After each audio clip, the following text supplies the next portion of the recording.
आइए ऐसे क्वेश्चंस देखें। एक सामान को 84 रुपए में बेचने पर 20% की हानि होती है। आपको हमको उम्मीद है समझ में आ गया होगा। 20% हानि का मतलब हुआ कि 80% सीपी पाया हो, ये नहीं पाया तो 80% सीपी जो हो गया 84 रुपया हो गया। ध्यान दीजिए, यदि उसे 126 रुपए में बेचा जाए तब उसका कितना लाभ होगा। अब ध्यान दीजिए, इसको आप ऐसे लगाइए। अब यहां क्रय मूल्य विक्रय मूल्य निकालने में बड़ा समय लग जाएगा। 60 मारिए, यानी 84 रुपए जो है कितना है, 80% है सीपी का, तो 126 रुपए कितना होगा, 126 रुपए। तो यहां से आप यहां गुणा करेंगे, करेंगे ना, हाँ, पूरे 80 और फिर बटे 84, यही करेंगे। परसेंट दिया जो आएगा परसेंट में आ जाएगा। आइए देखिए, तो 84 बरसते 84, चलो, और 7 7 56, 6 दूनी 12, 36 18, 40 40 तिया 120% हो जाएगा यह। तो 100% तक तो क्रय मूल्य रहता है। 20 जो हुआ क्या होगा, 20% लाभ हो गया। क्या हो गया, बेचे तो उसे कितना लाभ होगा, 20%। आसानी से, कुछ नहीं करना, आसानी से बेटे इस सवाल को सॉल्व करो और प्रैक्टिस। आइए, इतने रुपए में बेचने पर 10%, मैं एक ही फार्मूले पर हमेशा सवाल लगाता हूं कि आपको अच्छी तरह समझ में आ जाए। 10% हानि का मतलब 100 में से 10 घटाया, 90% सीपी मिला। कितना मिला, कितना मिला, 90% मिला। तो 15% का लाभ प्राप्त करने के लिए मतलब 115, यही हो गया। अच्छा आइए, ये दिया है 45,000 रुपए, तो इसका 90% है, तो क्रय मूल्य कितना होगा, इसे तो अधिक होगा ना, है? तो 12 से 100 और 90, बड़े वाले को ऊपर रखो और छोटे वाले को नीचे रखो। अब इसका 115% चाहिए, तो अधिक अधिक होगा, तो 115 ऊपर कर दो और 100 नीचे कर दो। एक कट गया, तो वो 15 छक्का,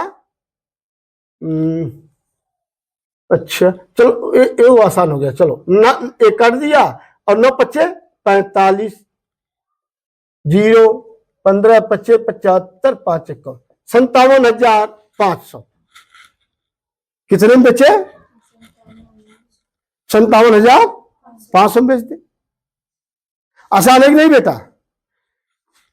आइए, 7% बिक्री कर सहित, बिक्री कर मतलब ये होता है कि जितने में आप बेचते हैं उस पर कर लगता है, ठीक है ना। जिसे आप बेचते हैं पर उस पर लगता है, सेल प्राइस पहले ही वो तय हो जाता है। तो मान लिया बिक्री मूल्य कितना है, 100 रुपए है, तो 100 का 107% पा गया हो, है ना। तो चलो भाई, तो 107% किसका, विक्रय मूल्य का कितना है, 1391 रुपए। 107% ही है 1391 रुपए। तो हम चाहे तो निकाल सकते हैं यहीं पर 1391। तो वास्तव में विक्रय मूल्य होगा क्या, इससे कमन होगा, कमन होगा, फिर के 10% हो जाता। चलिए ठीक है, तो कम जब होगा तो कम को 100 और इसको घुमाएंगे, 107/100 करेंगे तो भी वही होगा, 100/107 आ गया। फिर कह रहा है 110%, चलो भाई बट्टे 100, तो इस 100 से तो ये 100 काट दिया, 13 इससे कट गया 13, अब गुणा कर लिया, 13 कम 13, 11 33, 11 कम 11 3 14, यानी कितना हो गया, 1430 रुपए में बेचेगा। कितने में बेचेगा, 1430 रुपए में। आइए, यदि 21 वस्तुओं का क्रय मूल्य 18 वस्तुओं के विक्रय मूल्य के बराबर हो। अब ध्यान दीजिएगा, यदि 21 वस्तु है, एक वस्तु की कीमत 1 रुपए हो, तो 21 वस्तु की कीमत कितनी हो गई? 21 रुपए। बेचा कितना आपने? 18 है ना बेचा, 18 वस्तुओं की विक्रय मूल्य। तो 18 वस्तु का क्रय मूल्य कितना होगा? 18 रुपए होगा। अब विक्रय मूल्य कितना होगा? 21 रुपए। गुड। तो अब लाभ हुआ कि हानि हुआ? लाभ। कितना? 21 में से 18 घटा दीजिए, 3 रुपए लाभ हुआ। और 3 रुपए लाभ हुआ कितने पर? क्रय मूल्य तो 18 रुपए है ना, तो बटे 18 गुणे 100, 6 भाग दीजिए, 6 कम 16 छक्का 96, 4/6 प्रतिशत। काट लीजिए, 2 3।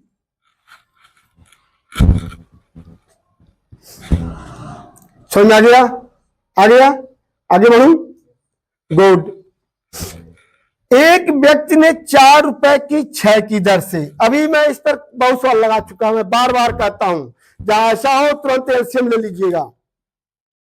6 की दर से, और उन्हें 6 रुपए की 4 की दर से, तो 6 और 4 का एलसीएम कितना हो गया? 12। 12 हो गया। यदि 12 कलम हो तो 6 की दर से 2 बार 12 में 6 से भाग दीजिए, 2 आ गया, तो 2 चौका 8, यानी 8 रुपए में यह खरीदा। 12 कलम कितने में खरीदा? 8 रुपए में। और 12 कलम को कितने में बेचा है? 4 3 12 3 4 18। कितने में बेचा? 18 रुपए में। तो आप बताइए, क्रय मूल्य कम है, क्रय मूल्य अधिक है, तो लाभ हुआ कि हानि हुआ? लाभ। कितना हो गया? तो 18 रुपए। हाँ, 18 को घटाइए तो कितना लाभ हो गया? 10 रुपए। क्रय मूल्य कितना था? 8 रुपए था। क्रय मूल्य कितना था? 8 रुपए था। तो बस गुणे 100, तो 4 25 100, 4 दूनी 8, 2 25 10,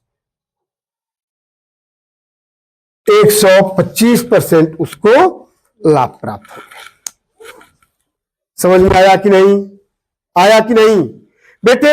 ये बहुत ही इंपॉर्टेंट, आप लोग भी यदि एग्जाम में बैठे होंगे तो महसूस करते होंगे, बहुत ही कोई ऐसा एग्जाम नहीं है जिसमें इस तरह के क्वेश्चन नहीं आते हैं। और यदि आप इसे प्रैक्टिस करेंगे तो मैं तभी कैलकुलेशन कर रहा हूं आपको समझाने के लिए।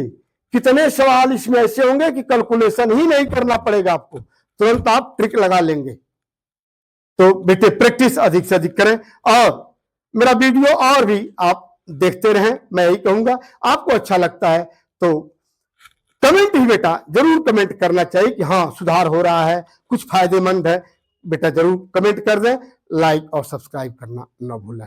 थैंक्स।